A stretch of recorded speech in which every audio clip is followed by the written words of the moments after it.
New Panjang Jiwo Resort, dan Sido Mampir. Sebelum memulai acara, izinkan saya memperkenalkan diri terlebih dahulu. Perkenalkan, saya Tifal Yumna Nazihah, selaku Master of Ceremony yang akan memandu acara pada hari ini. Saya akan membacakan susunan acara. Yang pertama, pembukaan. Yang kedua, pembacaan. Yang kedua, mohon maaf, tilawah Al-Quran. Yang ketiga, pembacaan CV narasumber. Yang keempat, sesi materi. Yang kelima, tanya jawab. Yang keenam, closing statement. Yang ketujuh, penyerahan sertifikat. Yang kedelapan, dokumentasi. Yang kesembilan, penutupan dan doa. Baik teman-teman, marilah kita buka acara bootcamp pada siang hari ini dengan membaca basmalah bersama-sama. Bismillahirrahmanirrahim. Acara selanjutnya yaitu tilawah Al-Quran yang akan dibacakan oleh Saudara Teguh. Padanya dipersilakan. Assalamualaikum warahmatullahi wabarakatuh.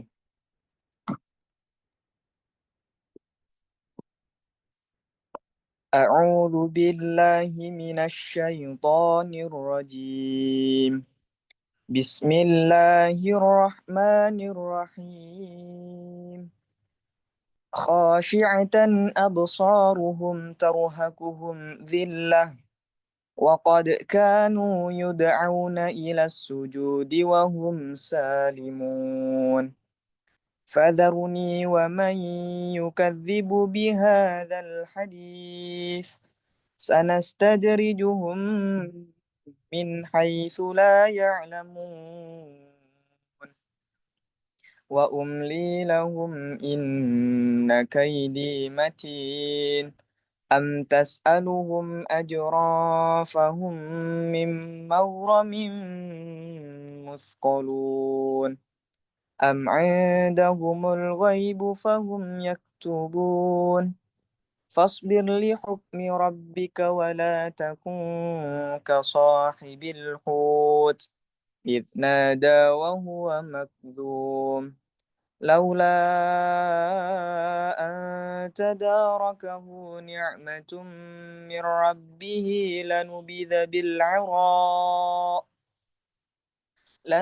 بالعراء وهو مذموم فاجتباه ربه فجعله من الصالحين وإن يكاد الذين كفروا ليزلقونك بأبصارهم لما سمعوا الذكر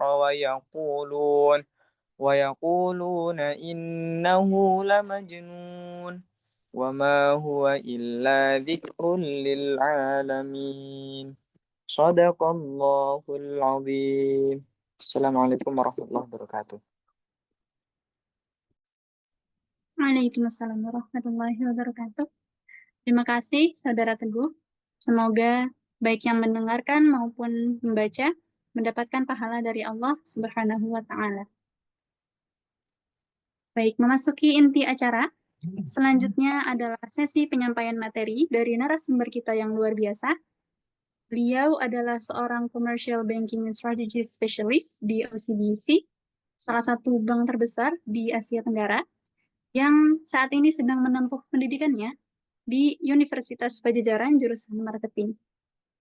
Beliau telah meraih berbagai penghargaan, di antaranya terpilih sebagai Most Outstanding Student UNPAD 2023, mewakili Indonesia dalam International Student Exchange Chapter di Korea Selatan, dan berhasil meraih kemenangan dalam kompetisi bisnis berskala nasional. Jadi, pengalaman dan pengetahuan beliau terkait bisnis dan pemasaran tidak perlu diragukan lagi.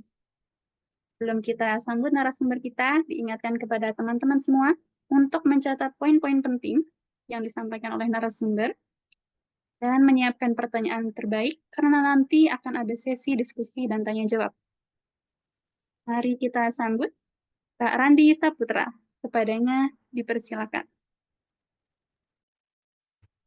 Halo, suara aku masuk nggak? Terdengar, Kak. Oke, ini bisa langsung aku mulai aja, Kak Tifau. Bentar. Sip, halo semuanya, salam kenal teman-teman dari kompetisi Tazkiyah Yourpreneur ya tahun 2025. Nah, senang banget dikasih kesempatan buat share ke teman-teman semuanya tentang pemateri BISDEK gitu.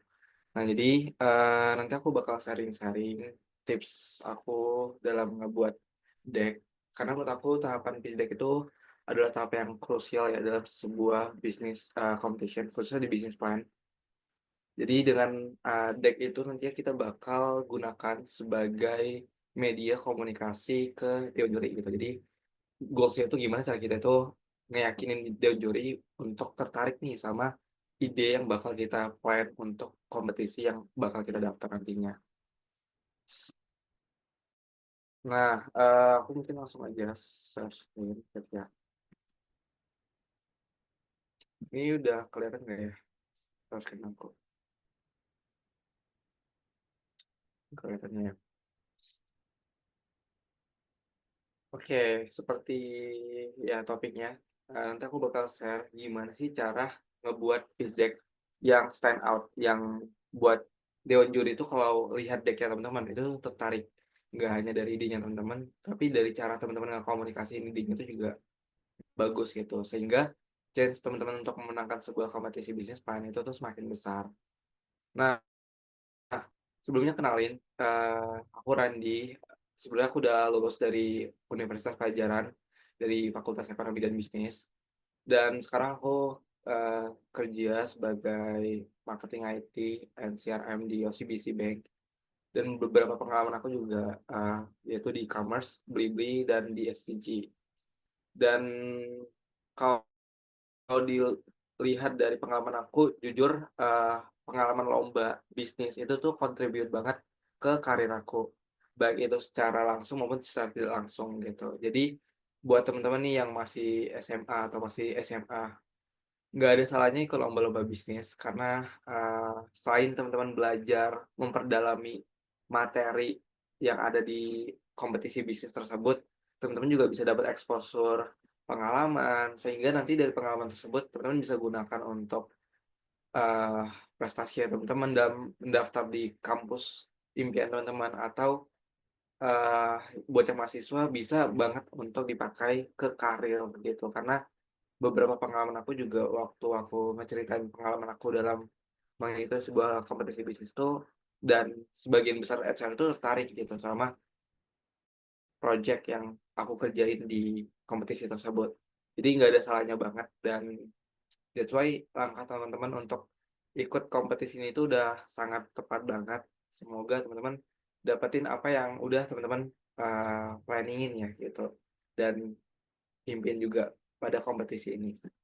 Nah, jadi selain pengalaman profesional, aku juga punya beberapa list pengalaman kompetisi. Jadi selama aku kuliah itu aku emang sering banget ikut lomba-lomba bisnis, baik itu bisnis plan, bisnis case gitu. Karena selain dari ya tadi ya pengalaman yang aku ceritain tadi, hadiahnya juga biasanya lomba bisnis itu gede banget. Apalagi kalau yang diadain oleh penyelenggara-penyelenggara kayak Bank Indonesia dan lain sebagainya. Biasanya itu nge-provide beberapa fasilitas yang ya enak lah gitu. Kita sebagai sebagai peserta itu kayak dapatin hal lebih gitu dari kompetisi tersebut. Nah kayak gitu. Jadi dari manfaat tersebut itu yang ngedorong aku tuh buat aktif terus mengikuti kompetisi-kompetisi bisnis.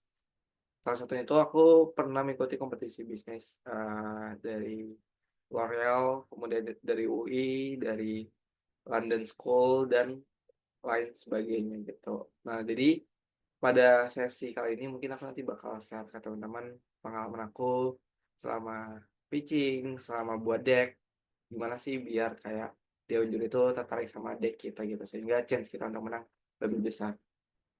Oke, kita langsung masuk ke pemateri pertama.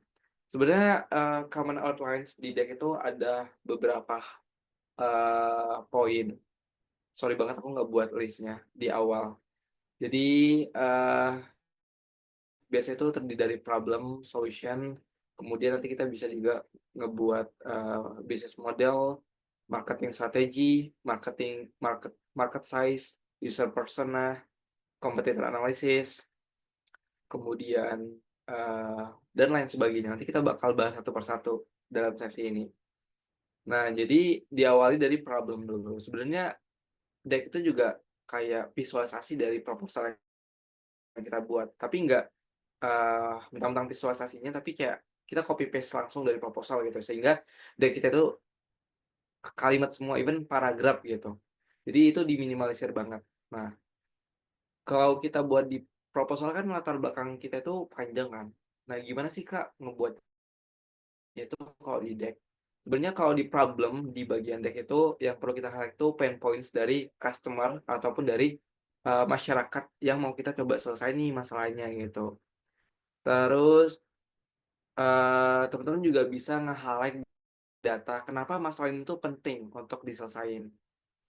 Dan teman-teman juga bisa ngangkat apakah ada solusi sekarang tuh yang udah berjalan gitu. Dan kalau ada, kenapa nggak efektif gitu.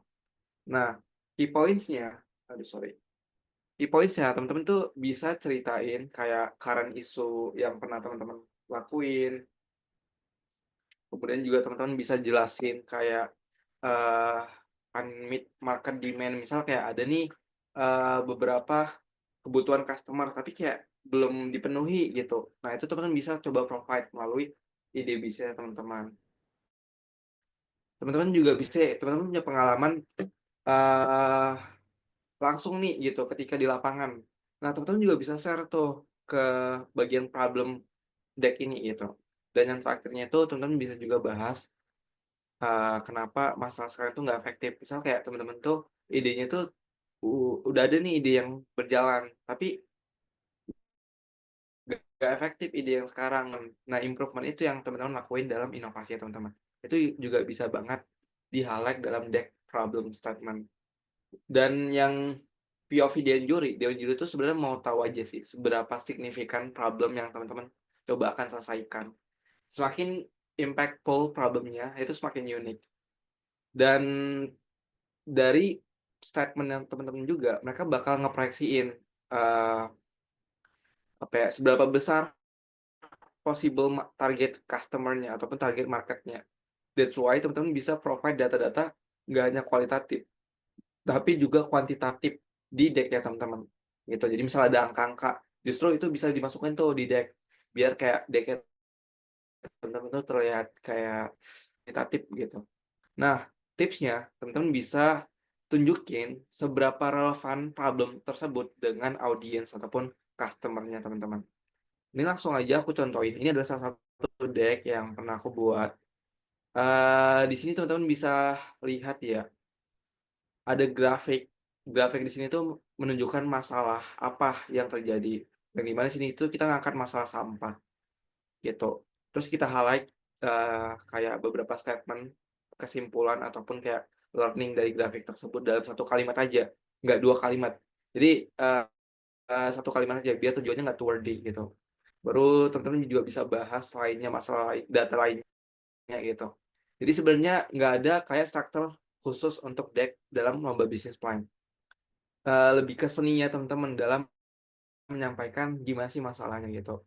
Kalau cara aku sih mudahnya pertama aku cari dulu data-data kuantitatifnya yang ada di proposal, kemudian aku coba buatin storyline-nya. Kalau dari sini kan kita bisa lihat, pertama aku mau ceritain dulu nih masalah peningkatan sampah plastik, kemudian aku mau bilang juga kalau misalnya, eee sampah plastik yang udah meningkat sekarang itu tuh nggak belum diproduksi gitu dan hanya 10% yang diproduksi gitu. Jadi di sini tuh nunjukin kalau ini tuh, masalah bersama loh, ini masalah besar loh, harus diselesaikan bareng-bareng, harus diselesaikan segera gitu.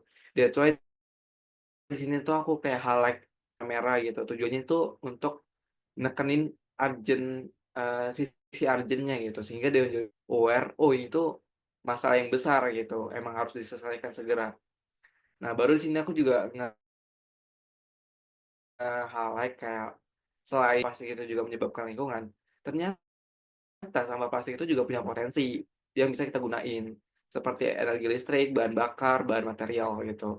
Baru aku kasih supporting data dari jurnal tentang kelebihan dari sampah plastik ini. Nah, jadi kan di sini teman-teman bisa lihat ya storyline-nya, sehingga nanti waktu teman-teman presentasi, teman-teman tuh nggak ngehafal, nggak ngebaca, tapi kayak bener-bener nge apa ya, ngeceritain dari A, baru ke B, baru ke C, baru ke D gitu. Sehingga kayak dewan juri kebawa sama story-nya teman-teman, bukan kebawa sama penjelasan ataupun isi dari deck-nya teman-teman gitu. Nah, itu tuh pentingnya kita buat deck yang nggak banyak kalimat, nggak wordy, tapi tetap konsis dan impactful gitu. Makanya perlu ada highlight data, perlu ada grafik dan lain sebagainya, gitu ya. Next, kita ke solusi. Nah, once kita udah ngejelasin nih masalahnya apa, baru itu kita coba move ke solusi. Nah, di solusi ini sebenarnya basically kita ngejelasin produk kita, karena ya produk kita itu adalah solusi yang mau kita coba implement untuk nyelesain masalah masyarakat. That's why di solusi ini tuh, teman-teman jelasin apa produknya teman-teman. Key points-nya itu apa, teman-teman bisa jelasin kayak tentang produk atau service ya, tentang service ya teman-teman, gitu.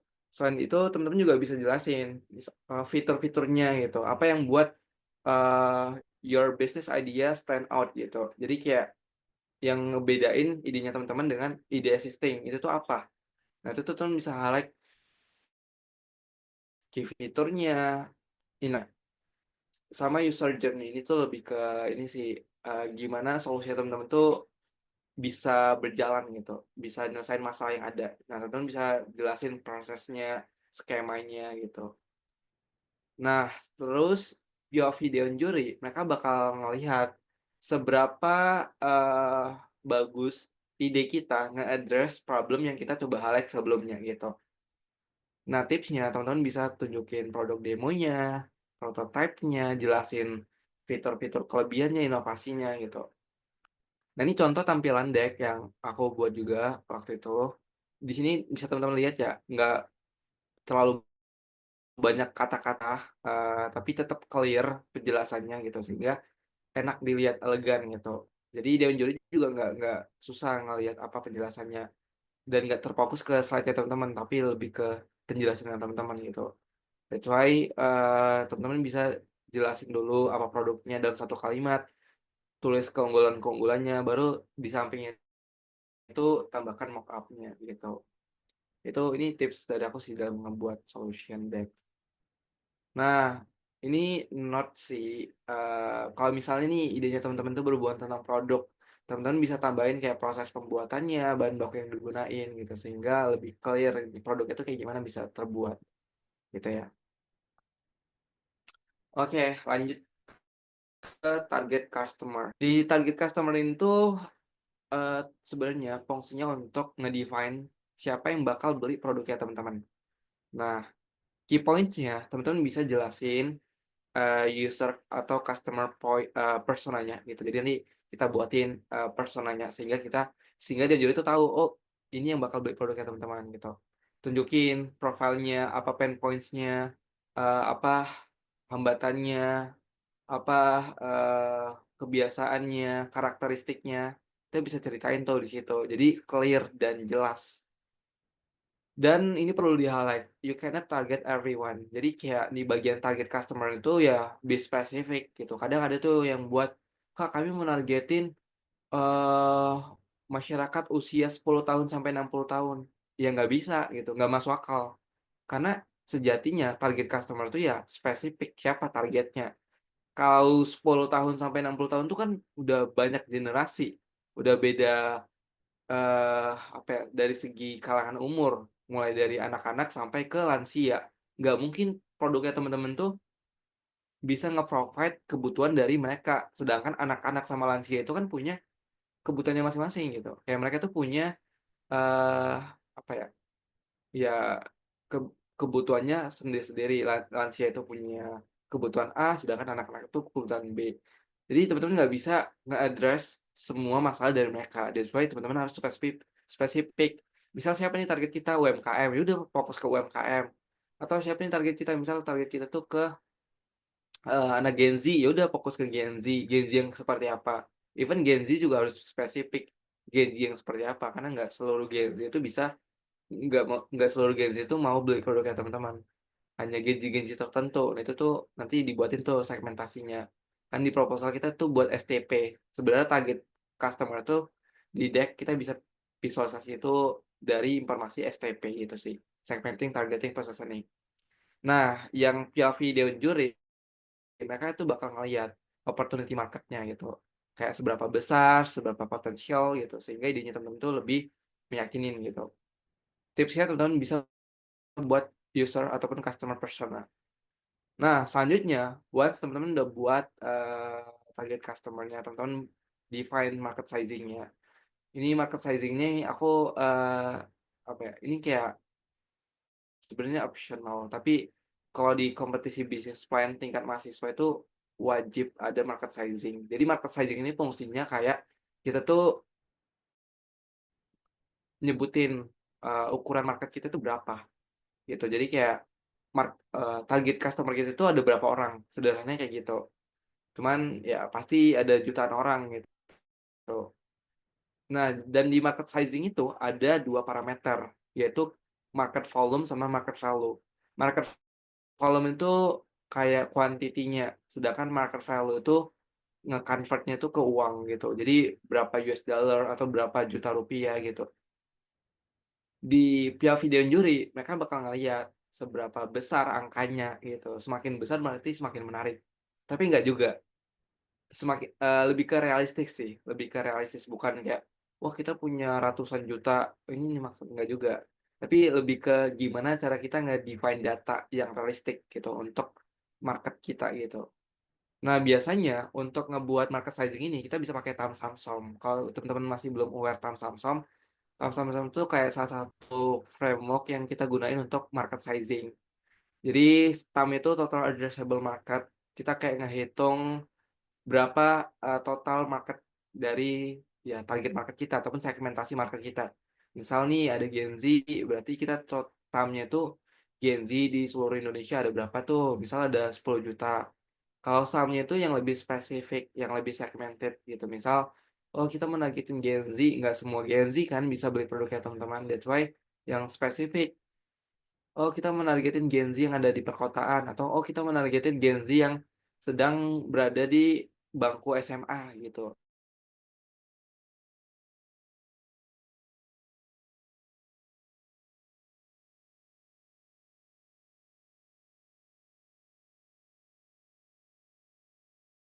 Tuh,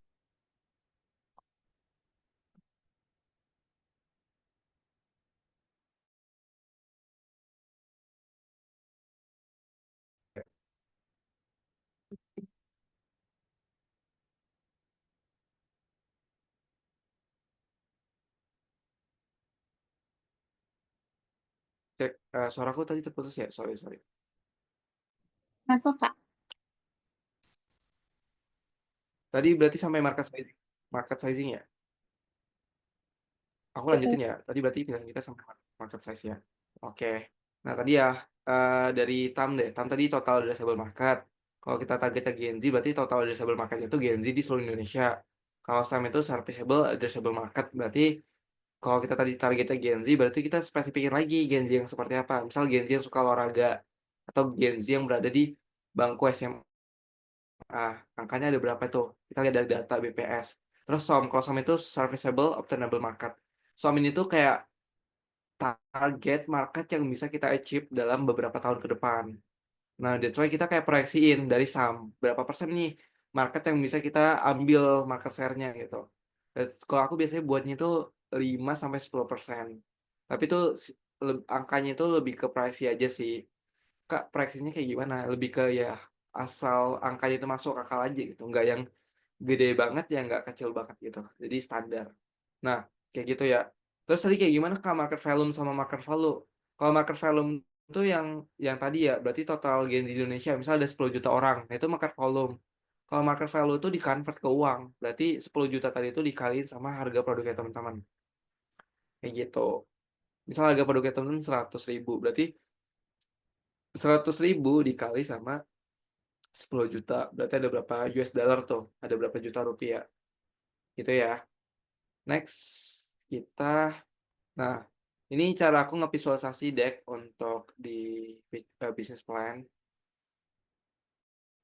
Yang di samping itu user persona yang tadi, siapa marketnya, pekerjaannya apa, kebiasaannya apa gitu. Jadi kayak clear aja sih. Sebenarnya ini tuh analisis STP kalau di paper ya. Tapi kalau di deck kan nggak mungkin tuh kita buat STP. Jadi kayak kelihatan penuh banget tulisan semua. Jadi nggak menarik. Tujuan dari STP itu kan untuk nge-define market kita. That's why teman-teman bisa buat user persona aja udah cukup. Terus analisis ukuran pasar atau market sizing tadi dibuat di sampingnya. Misal di sini kan lagi itu tuh Gen Z atau oh ini ibu rumah tangga. Berarti kita hitung tuh berapa jumlah ibu rumah tangganya berdasarkan Samsung. Udah kayak gitu doang. Next. Nah, selanjutnya competitor landscape. Competitor landscape itu sebenarnya fungsinya kayak kita tuh nge-analisis kira-kira kompetitor kita siapa sih gitu. Kompetitor di industri kita siapa. Nah, kita coba jelasin siapa sih kompetitornya. Nah, key points itu kita bisa nge-address direct ataupun potential kompetitor. Terus kita bisa nge-come up dengan pembahasannya itu dari kelebihan si kita atau kita juga bisa nge-compare-nya itu based on produk atau service yang kita provide gitu. Nah, di key points ini ataupun di kompetitor analisis ini sebenarnya Dewan Juri itu mau ngelihat kayak apa sih yang ngebuat ide kamu itu lebih stand out daripada kompetitor lainnya gitu sih. That's why kamu harus highlight keunggulannya, inovasinya. Again, inovasi penting. Nah, ini adalah beberapa metode competitor analysis. Teman-teman bisa pilih ada positioning map, itu tuh biasanya kayak grafik plus kita nge-compare dua kelebihan kita, baru kita buatin lawan arahnya. Misal di sini kan expensive, berarti lawannya itu murah gitu, yang mahal sama yang murah. Sedangkan di sini tuh cepat, layanannya cepat. Baru kita buat tuh lawan arahnya berarti lambat gitu sih. Nanti kita tinggal positioning aja mana nih brand kita. Berarti harusnya ya brand kita tuh yang murah, quick gitu. Sebenarnya murah ini tuh lebih ke affordable sih. Maksudnya harganya itu terjangkau sama target customer kita. Tapi bisa juga harga produk teman-teman tuh mahal. Nggak apa-apa juga. Asal value-nya teman-teman tuh bagus ya, why not gitu. Jadi bebas, ini tinggal teman-teman masukin aja logo kompetitor sama logo kita. Berarti di bawahnya itu penjelasan. Sedangkan ada juga metode kedua yaitu competitive matrix yang pakai tabel. Nah, di sini tuh bedanya apa, Kak? Bedanya sebenarnya kalau yang di kiri itu tuh lebih sedikit aja parameternya, sedangkan yang di kanan tuh lebih banyak. Kayak kita nggak hanya ngebandingin dari harga ataupun kualitas, tapi kita juga bisa nge-compare dari fitur, dari quality-nya, dari dan lain sebagainya, harganya, kecepatannya, dan customer service-nya, dan lain sebagainya ya, yang menjadi inovasi teman-teman. Jadi tuh, kayak gitu sih. Caranya kayak gimana Kak buat competitor analysis? Buatnya itu sebenarnya gampang. Identifikasi dulu siapa kompetitornya. Nggak usah banyak-banyak, cukup maksimal 5 aja. Menurut aku 5 itu udah paling banyak. 3 bahkan bisa. Tapi kalau misalnya yang ini ya, processing jangan cuman 2 atau 3. Kalau bisa ya banyak. Soalnya kalau cuman 2 kosong jadinya gitu. Kayak ya udah kosong aja. Sedangkan kalau yang yang tabel teman-teman bisa tuh cari 2 atau 3 kompetitor. Gitu sih. Next, business model. Ini juga sebenarnya optional sih. Aku nggak tahu kayak biasanya kita juga harus nyesuaiin sama kompetisi kan. Struktur dari deck kita. Cuman ya bisnis model tuh biasanya aku juga sering masukin. Tujuannya apa? Tujuannya untuk ngasih tahu ke dewan juri, ide kita tuh bisa dapat uang dari mana gitu. Nah, key points-nya teman-teman bisa nge-highlight apa bisnis model teman-teman. Misal B2B atau B2C, terus teman-teman jelasin contoh dari ataupun jenis dari revenue-nya. Misal kita gunain subscription fee, sales margin, transaction fee, atau kita pakai sistem membership, atau penjualan produk ke toko-toko offline, reseller, distributor banyak. Jadi bebas gitu, teman-teman bisa sebutin sumber revenue-nya gitu. Nah, POV dan juri untuk di slide ini, mereka tuh mau lihat aja kayak scalable bisnis ya teman-teman tuh. Karena ide bisnis itu wajib banget ya punya sumber revenue. Even itu profitable. Kalau enggak ya gimana teman-teman idenya itu bisa sustainable, bisa nge-create impact as much as possible.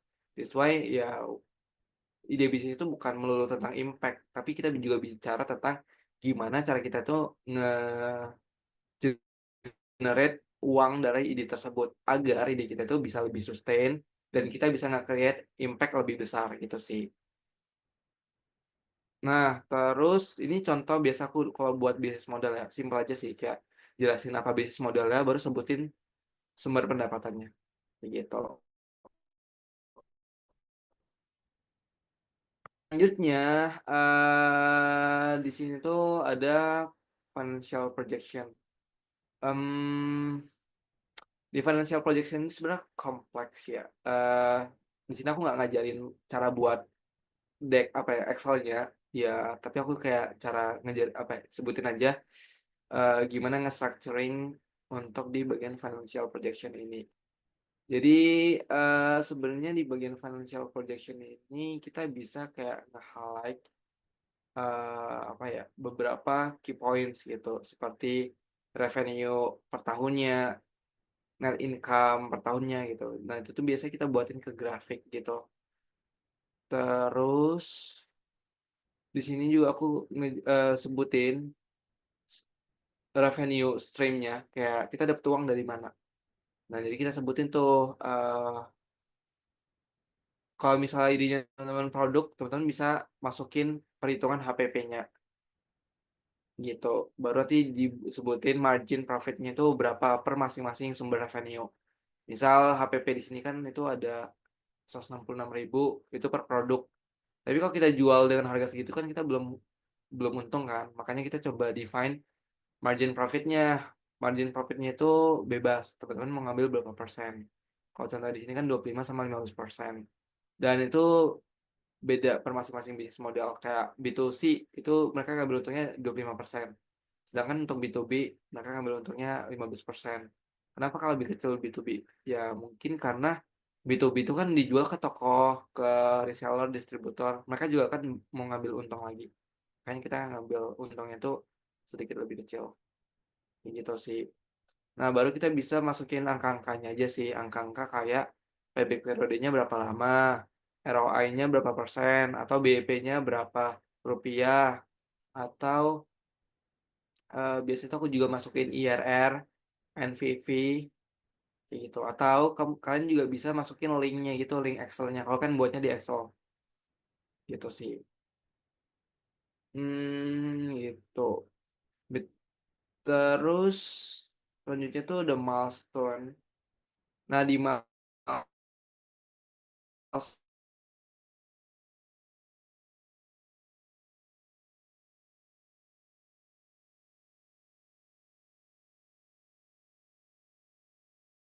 itu kita kayak ngejelasin sebenarnya ini kayak proses ngejelasin proses di bisnis kita mulai dari awal sampai nanti kita bisa launching produk, kita bisa ngelakuin marketing plan di bisnis kita gitu. Tahapan pertama itu kapan waktunya dan itu apa aktivitasnya gitu. Kalau teman-teman kemarin itu mungkin udah sebagian ada yang aware tentang BMC ya, Business Model Canvas. Nah, kan ada part of di BMC itu ngejelasin key activities. Nah, sebenarnya milestone itu dari kita ngejelasin key activities.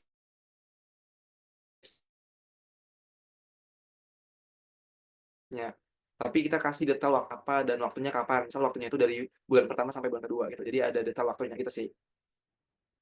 Seperti itu. Next, ini ada tim. Di tim ini tuh kita tuh ngejelasin gimana tim kita tuh bisa uh, oh ya, di tim ini tuh sebenarnya kita ngejelasin rules dari tim kita masing-masing. itu apa aja. Biasa kalau di bisnis plan itu kan dibagi ke beberapa roles kayak CEO, CMO, CFO gitu. Nah, teman-teman bisa define masing-masing tim teman-teman itu punya roles apa aja. Dan teman-teman juga bisa highlight background atau experience dari masing-masing tim. Kayak ya mereka tuh punya pengalaman apa nih yang relevan sama roles-nya mereka. Misal pengalamannya itu bisa ngoding gitu, nah itu bisa dimasukin. Terus teman-teman juga bisa masukin kayak mentor atau guru pembimbing. Tapi sebenarnya ya ini opsional sih, lebih ke tim aja sebenarnya udah cukup. Cuman kalau teman-teman ikut kompetisi-kompetisi yang kayak, apa ya, startup kompetisi, teman-teman bisa tuh masukin guru pembimbingnya gitu. Biar kayak dewan jurinya tuh yakin idenya teman-teman tuh bisa diimplementasi dengan baik gitu sih. Nah, POV dewan juri ngelihat bagian tim itu sebenarnya mereka mau lihat aja seberapa, eee, bagus susunan timnya teman-teman gitu. Mulai dari rules-nya yang udah lengkap, terus punya skills atau pengalamannya yang relevan sama bidangnya masing-masing gitu sih, gitu. Nah, untuk tampilannya kayak gini yang biasa aku buat. Jadi kayak, oh iya di tim ini juga biar kayak lebih biar lebih bagus lagi storytelling-nya, kita bisa masukin tuh misinya kita apa gitu. Jadi sebutin misinya apa, baru sebutin timnya. Nah, timnya tadi ya bisa masukin fotonya, terus, role-nya apa, misalnya CTO, CEO, CMO, terus bisa sebutin, beberapa pengalamannya yang relevan sama, eee, bidang yang dipegang. Bisa masukin, background-nya, misal kayak background, nya itu kan dari asal sekolah mana gitu. Gitu sih. Next. Terakhir, bagian susunan deck, ini tuh ada impact. Impact ini tuh bisa kita jadiin sebagai simpulan. Jadi setelah kita ngejelasin dari awal tuh, mulai dari pembuatan proposal, eh I mean kayak mulai dari pembuatan problem, solving, kemudian solution, fitur-fitur yang kita gunain, itu tuh at the end kayak gimana sih gitu. Jadi di bagian impact ini tuh kita bisa simpulin, kita bisa highlight impact-impact-nya apa aja gitu, sehingga dewan juri itu ke-recall lagi sama idenya teman-teman dan ditutup dengan, bagus gitu, karena ada impact yang teman-teman coba contribute dari ide ini gitu. Nah, contohnya itu misal kayak gini, aku ya ini idenya waktu itu kayak ngeubah sampah plastik jadi popping block gitu. Jadi, gimana ide ini tuh bisa win-win solution, yang sampah plastik itu yang awalnya limbah, kita bisa create jadi produk yang bermanfaat nih untuk masyarakat gitu. Dan dari inovasi itu bisa kontribusi ke 3 poin SDGs ini, gitu sih. Jadi nanti teman-teman kayak waktu presentasi itu udah jadi, eee, dapet gitu gambaran besar apa idenya teman-teman, impact-nya teman-teman, dan kelebihannya idenya teman-teman gitu. Nah itu untuk starter deck.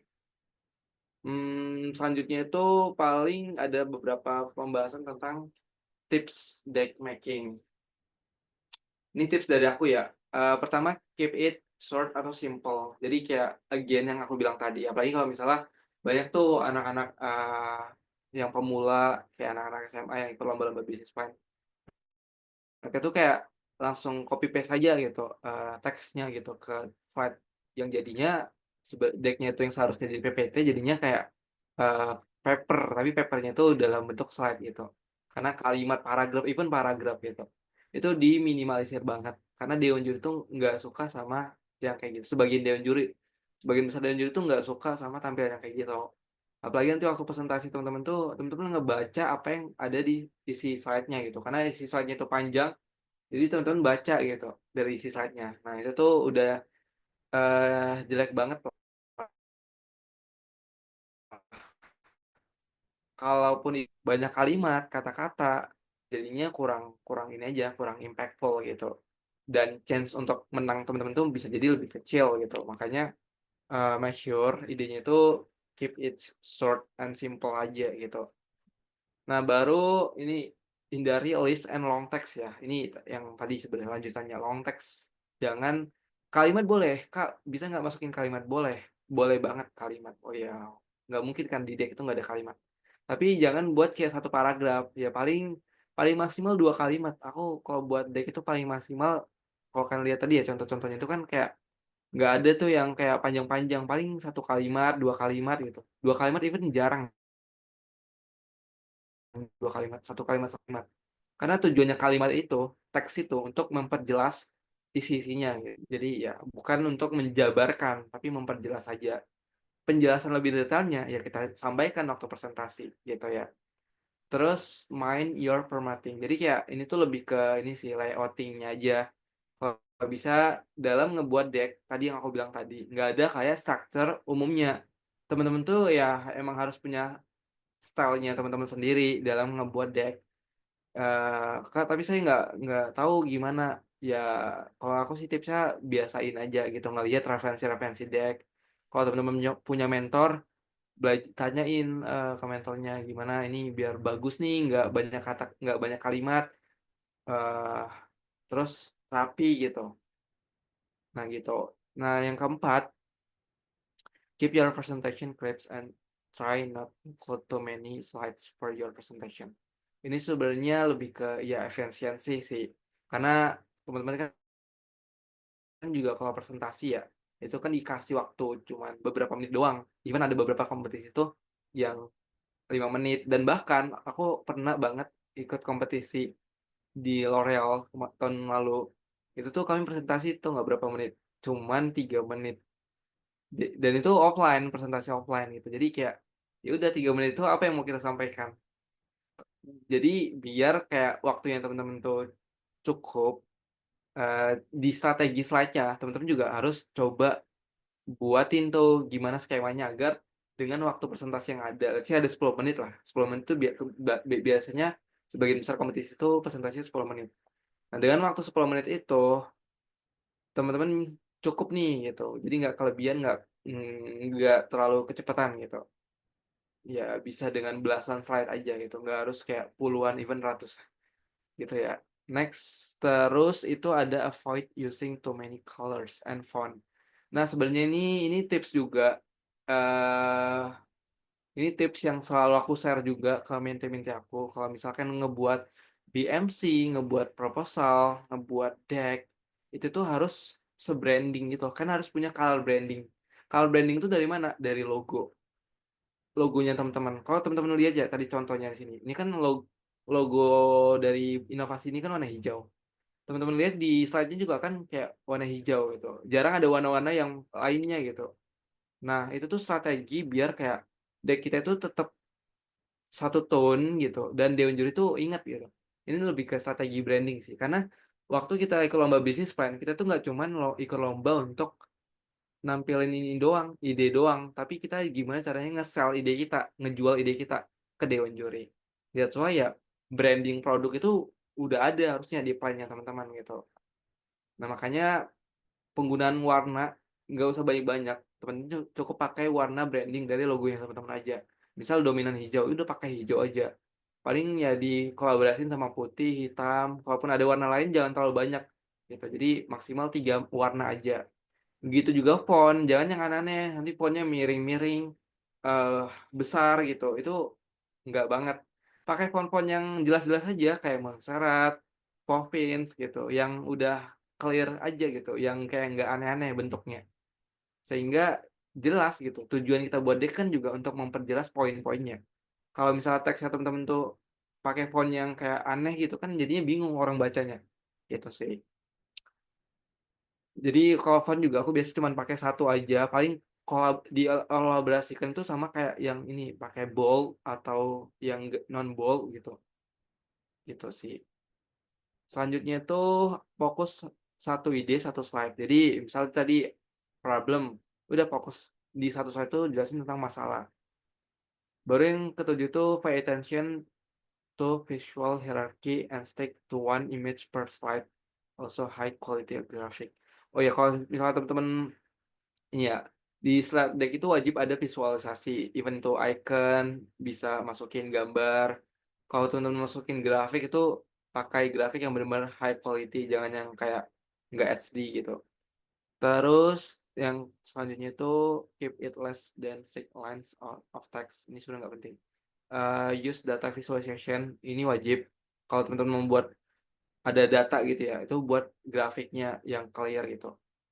Terus pastiin, sorry, pastiin warna yang teman-teman gunain dari slide-nya teman-teman itu tuh kontras gitu, nggak yang warna-warna itu nggak yang kayak susah dilihat gitu. Kalau teman-teman lihat ya slide aku kan kontras nih ya, warna hitam sama putih itu kan kontras gitu, warna biru sama putih gitu kontras gitu. Jadi ya nggak yang warna itu nggak yang samar-samar gitu. Udah itu aja sih paling untuk tipsnya. Terus ini tips untuk presentasi. Jadi di tips presentasi itu teman-teman bisa start sama akhiri dengan strong. Sebenarnya lebih ke ini sih. Kalau start itu teman-teman kalau presentasi jangan tiba-tiba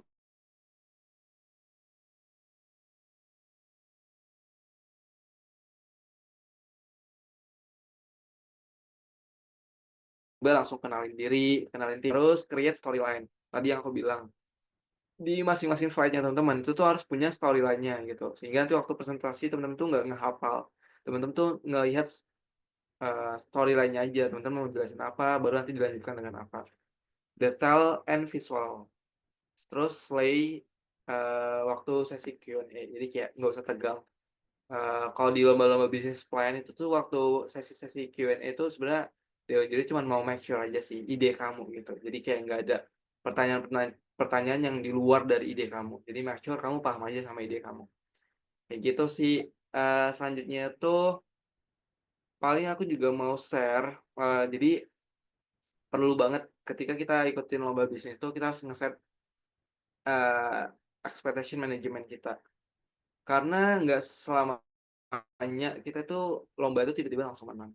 Tapi kan kita harus yakin bahwasanya dalam kita ngikutin sebuah pengalaman lomba ada proses, ada pengalaman yang kita dapetin.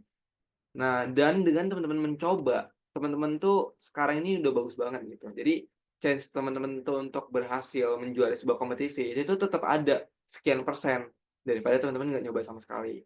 Dan nggak ada ruginya juga. Atau juga teman-teman bisa belajar kayak tadi cara buat deck, cara presentasi, dan itu kan nggak semua materi diajarkan di sekolah. Jadi ya sangat-sangat worth it lah untuk teman-teman bisa cobain kompetisi-kompetisi. Salah satu itu kompetisi bisnis plan. Take the risk or lose the chance. Terus either you learn atau teman-teman juga bisa pelajari hal baru gitu. Oh iya, ini sebenarnya aku juga nge-create kayak platform. Ini the reason kenapa aku apa ya, buat sebuah platform untuk mentoring ke teman-teman yang mau ke lomba bisnis itu tujuannya biar teman-teman tuh lebih dapat pengetahuan teknikal aja tentang lomba bisnis. Karena kan lomba bisnis itu sebenarnya teknikal. Ya bisnis case, bisnis plan itu kan ada yang teknikal kayak cara buat keuangan, cara buat deck, proposal. That's why aku sekarang juga nge-create platform itu kalau teman-teman tertarik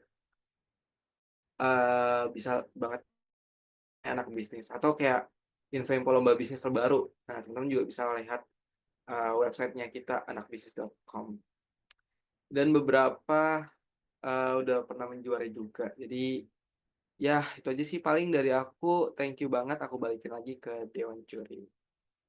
Dewan Juri lagi MC.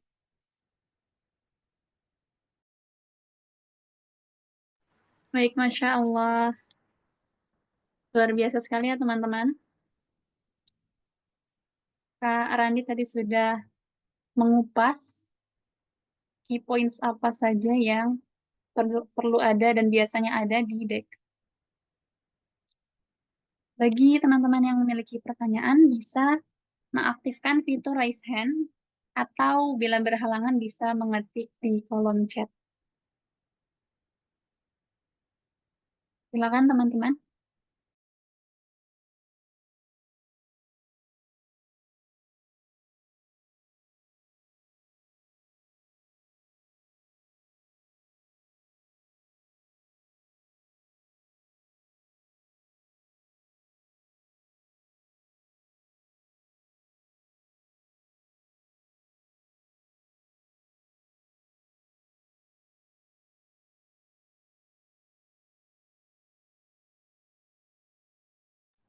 Adakah yang ingin bertanya?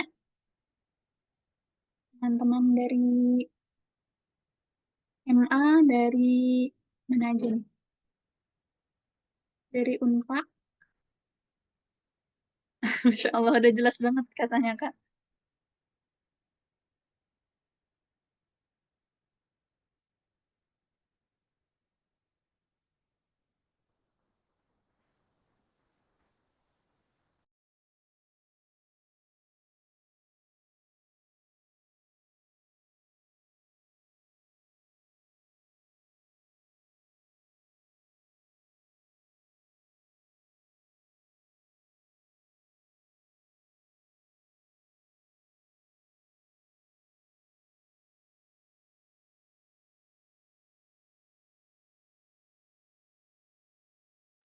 Terus.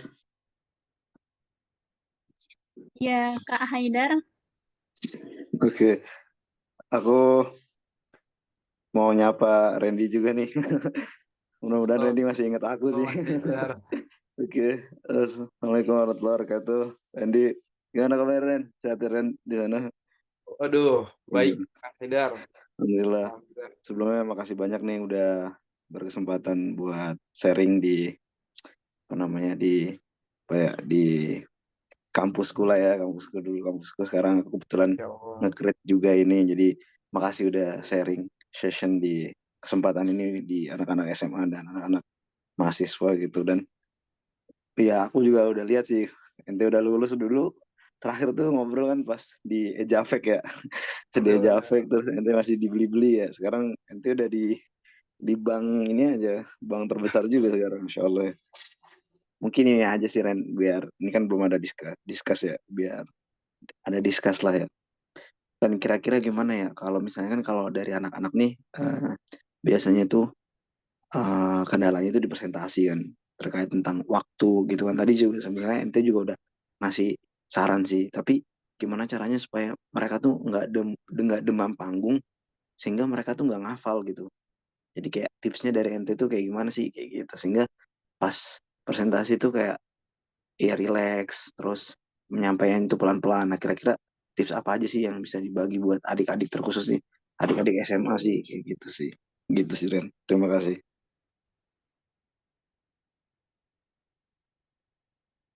Oke, berarti eh, biar nggak demam panggung waktu presentasi ya, Mas ya. Tadi agak Iya terputus. betul betul. Oh, sip. Oh ya, fun fact guys. Jadi Mas Haidar ini aku dulu pernah satu lomba bareng nih, tapi lebih ke beda tim gitu. Mas Haidar keren banget. Dia waktu itu di lomba Ejafek Bank Indonesia dan beliau juara guys, juara satu bahkan. Aku cuman juara harapan gitu. Jadi kayak ya belum inilah belum sebanding lah sama Mas Haidar. Nah, jadi paling aku mau share aja pengalaman aku biar kayak ketika kita presentasi itu tuh biar kayak kita tuh benar-benar pede. Sebenarnya sih kalau kita biar nggak grogi atau nggak pede itu sebenarnya itu tuh cerminan dari kesiapan kita gitu. Jadi kalau teman-teman sebenarnya udah siap, harusnya teman-teman nggak grogi gitu ya. Cuman ada beberapa orang juga yang mungkin kayak udah prepare banget nih, udah buatin deck udah bagus, udah buatin skrip, even udah buatin skrip, bahkan udah hafalin bener-bener hafalin mentok nih decknya gitu, kayak udah hafal banget lah gitu. Jadi kayak udah dari sebulan yang lalu bahkan ngehafalnya gitu. Bisa jadi ada yang kayak gitu, tapi tetap waktu kompetisi itu masih kayak takut, grogi, apalagi kalau udah ngeliat tim yang dulu tuh aku pernah kayak ngeliat tim yang mereka tuh well prepare banget, kayak kostumnya itu kalau ini yang offline ya gitu, kadang kita kalau offline tuh ketemu langsung tuh kan sama saingan tim.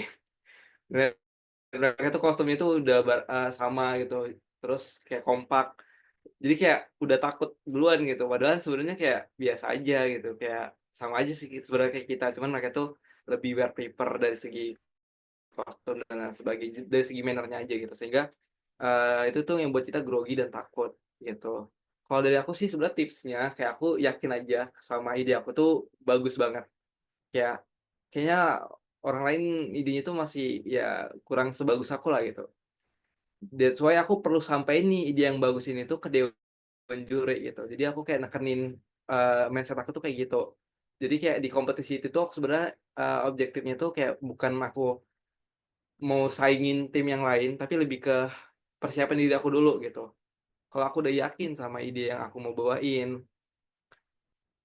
apalagi kalau aku udah bener-bener yakin idenya tuh bener-bener bagus. Jadi kayak rasa-rasa takut itu tuh hilang gitu, karena kita udah ngerasa kita tuh yang paling bagus gitu, yang paling, eee, well prepare ataupun yang paling idenya tuh dicari nih sama dewan juri gitu. Sehingga kayak dari, mindset tersebut itu tuh yang ngemupuk motivasi kita gitu untuk selalu kayak pede gitu. Sehingga kayak kalau kita, waktu presentasi, ya kita percaya diri gitu. The way kita ngejelasin masalahnya,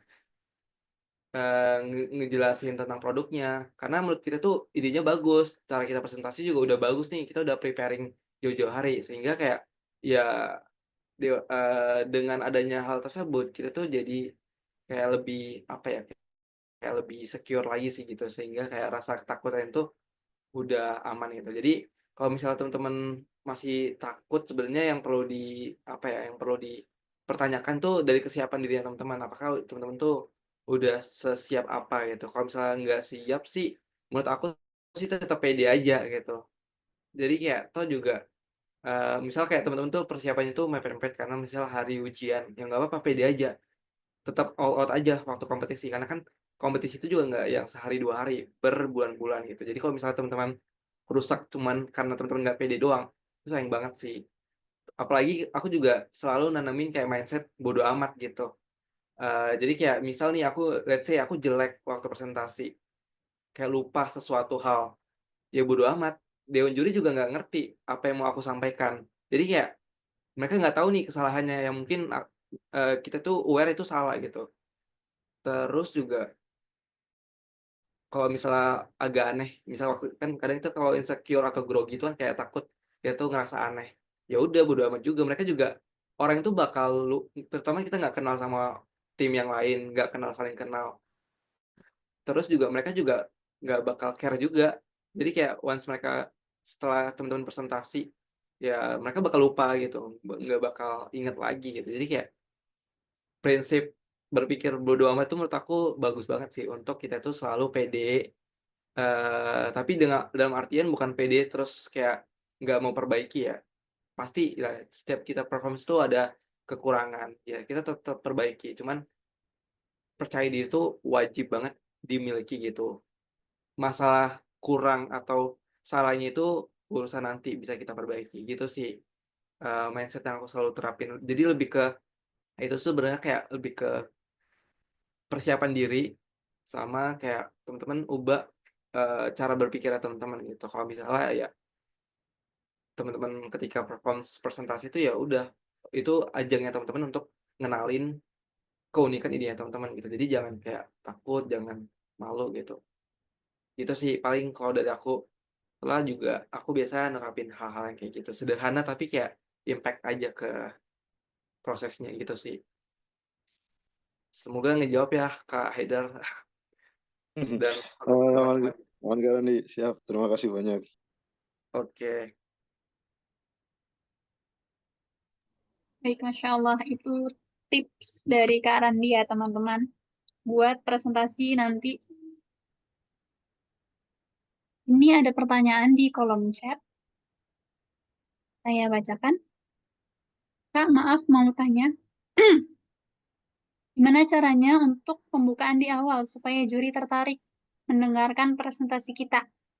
Karena katanya kita punya waktu 30 detik di awal.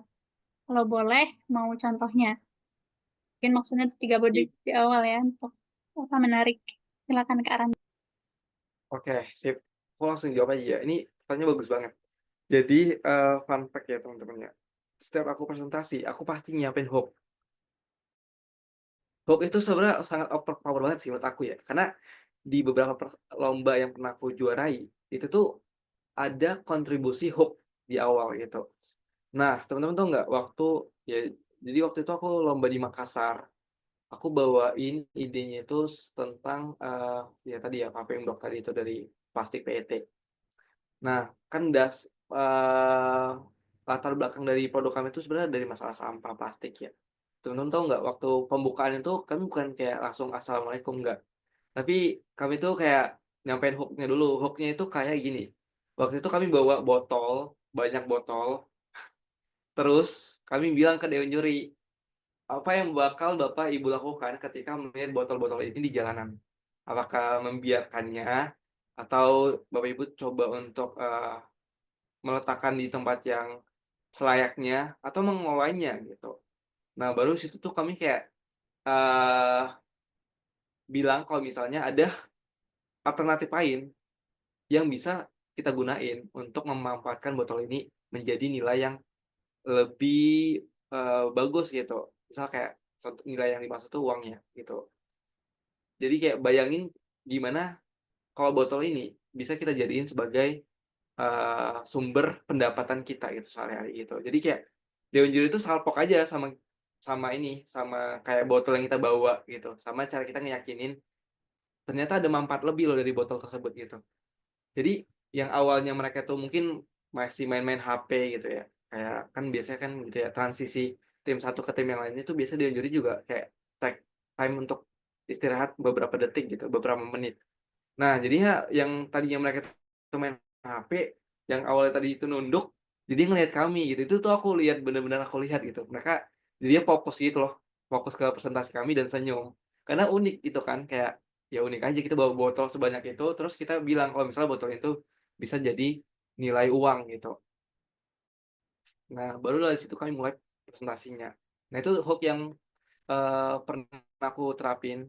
Terus hook selanjutnya itu ini yang menti aku sih waktu dia lomba di UI. Dia itu kan inovasinya tentang kayak bawa buat ini buat kayak pembalut gitu, pembalut organik gitu. Nah, yang dibawa presentasi itu ya pembalut. Jadi kayak kaget aja dewan juri ini ngapain bawa pembalut waktu terus. Itu aku suruh mereka kayak minta aku tuh buat hook tentang pembalut ini. Kalau pembalut ini tuh ternyata sampahnya tuh udah besar gitu. Jadi kayak dia buat statement untuk 30 detik awal nge-statement kalau misalnya pembalut ini tuh punya kontribusi yang besar terhadap peningkatan sampah di Indonesia. Jadi kayak dewan jurinya tuh salpok sama yang dibawa dia. Dia bener-bener bawa pembalutnya gitu. Kayak gitu. Jadi sebenarnya bebas kan mau apa aja. Hook itu sebenarnya tujuannya agar kayak kita nge-grab attention dari dewan juri. Apalagi kalau dia kalau offline ya, itu wajib banget teman-teman menarik mungkin hooknya karena kayak ini chance teman-teman untuk eee, ngambil first impression yang baik ke dewan juri di awal. Karena nanti kalau mereka udah awalnya udah first impression-nya bagus, mood mereka itu bakal bagus tuh di next-nya gitu. Asal kayak presentasi selanjutnya kita tuh aman-aman aja gitu. Sampai akhirnya tuh nanti mood-nya bagus terus tuh. Itu yang aku rasain, bener-bener aku rasain sampai aku dari hook itu tuh bisa kontribusi ke juara-juara lomba-lomba bisnis plan khususnya. Gitu sih. Semoga ngebantu ya. Jadi teman-teman bisa bebas buat hook yang apa. Yang penting tujuannya tuh bisa nge-grab attention dari dewan juri.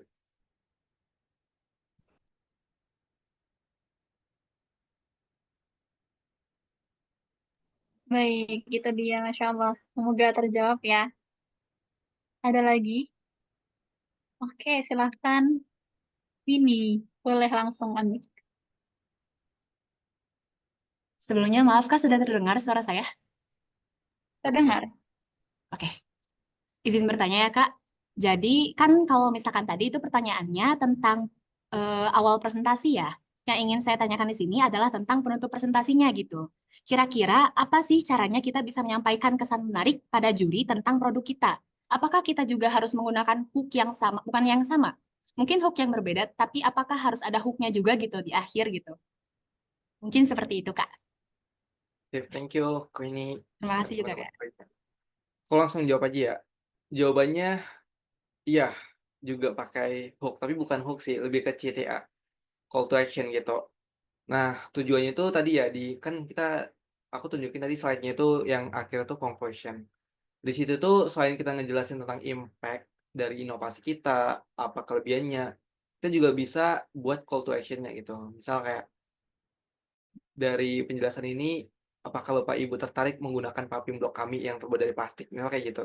Jadi kayak, oh iya, mereka kan mikir jadinya, oh iya juga ya, ini bagus nih paving block-nya daripada kita pakai semen gitu. Jadi kayak lebih ke call to action untuk apa ya, ngajak dewan juri itu kontribusi bareng nih ke ide kita atau kayak kita anggap mereka itu sebagai POV buyer-nya gitu. Kita udah ngejelasin kelebihan dan kekurangan produk kita, baru kita coba call to action tentang kayak minat mereka terhadap produk kita.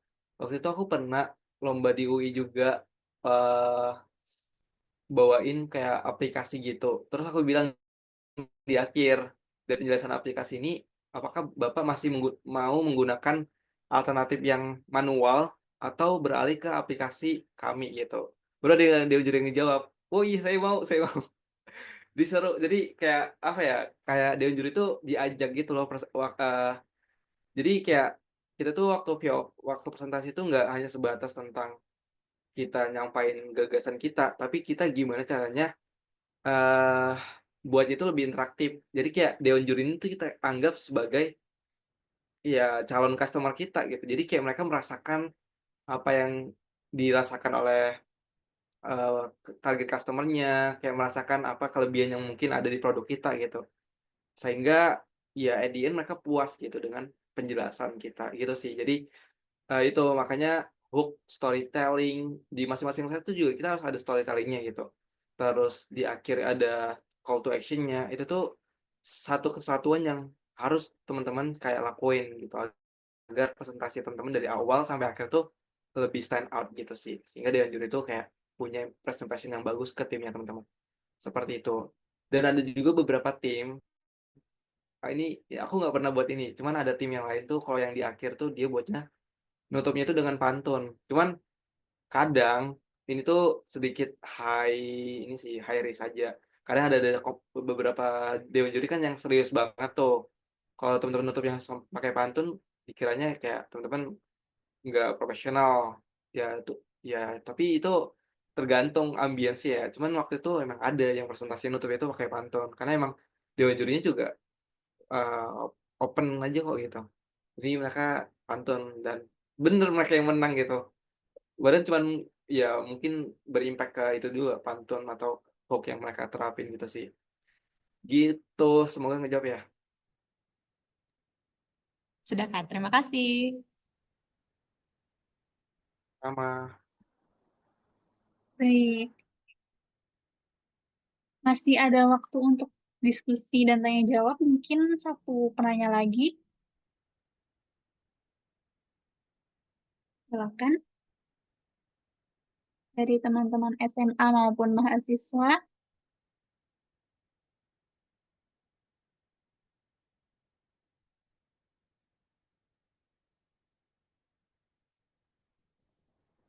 Apakah ada?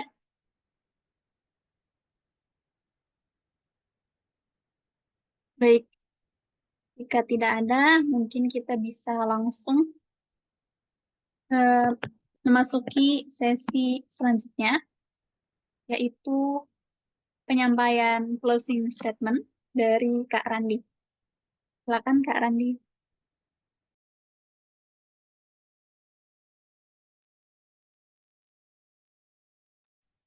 Oke, thank you. Nah, closing statement dari aku, buat teman-teman yang, sekarang emang lagi berproses ya mengikuti kompetisi-kompetisi itu udah jalan yang menurut aku sangat bagus banget gitu, karena bisa ningkatin value-nya teman-teman, pengalamannya teman-teman dalam, ya empower pengetahuannya teman-teman tentang kompetisi-kompetisi bisnis gitu. Apalagi kalau misalnya teman-teman bisa menang gitu. Jadi teman-teman bisa dapat banyak manfaat dari lomba tersebut.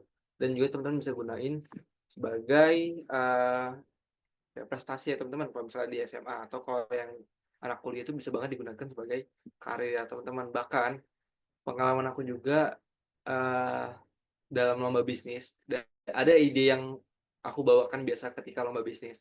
Sekarang itu aku implementasiin bisnisnya gitu.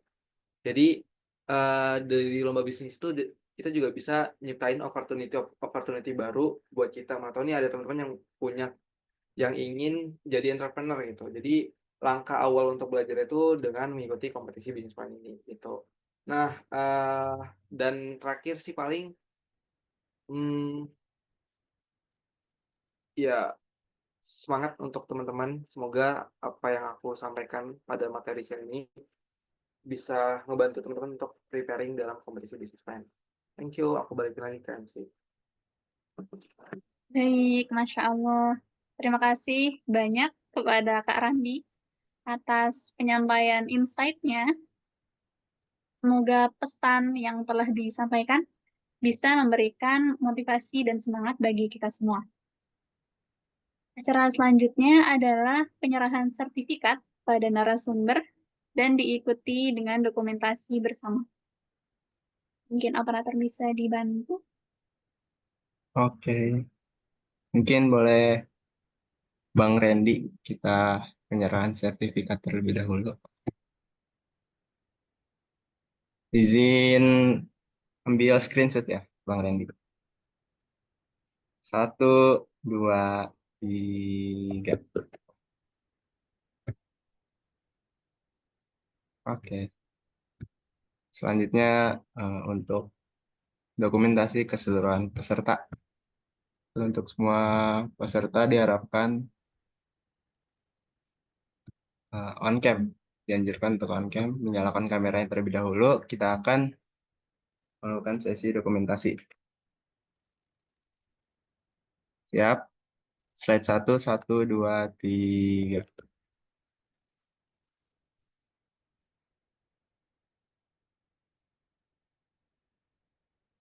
Slide 2, 1, 2, 3.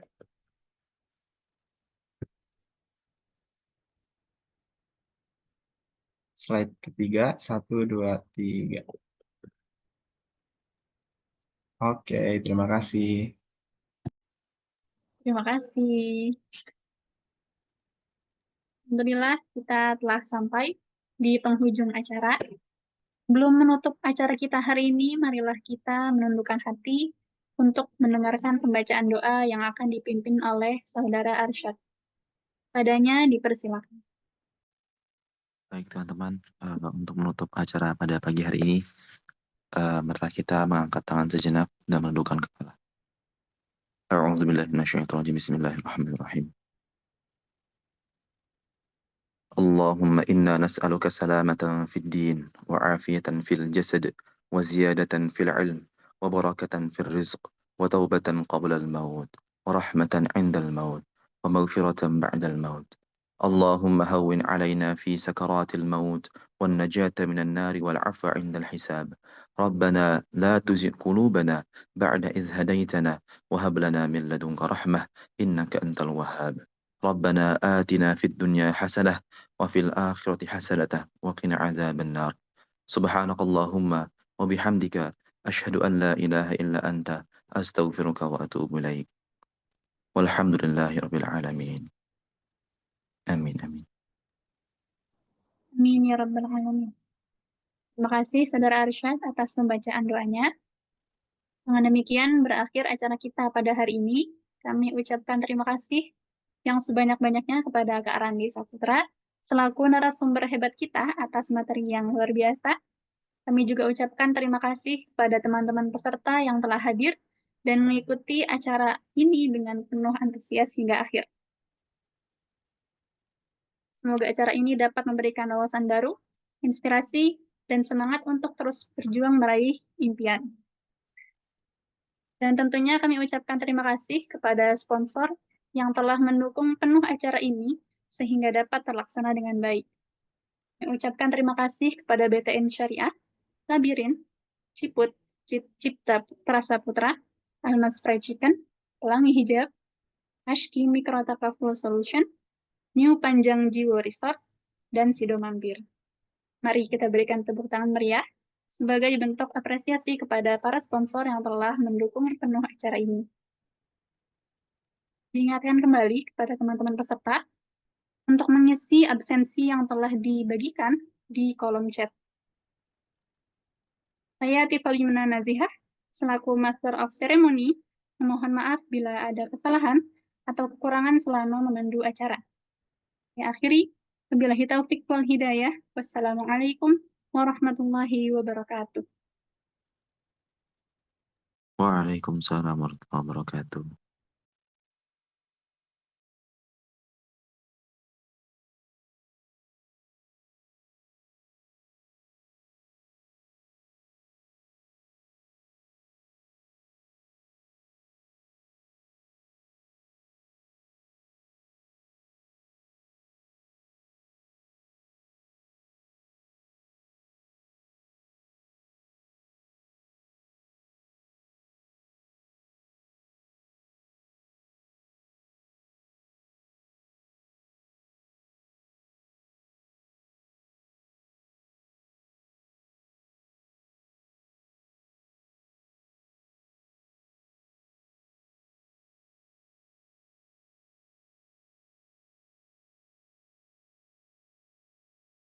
Dari yang luar biasa.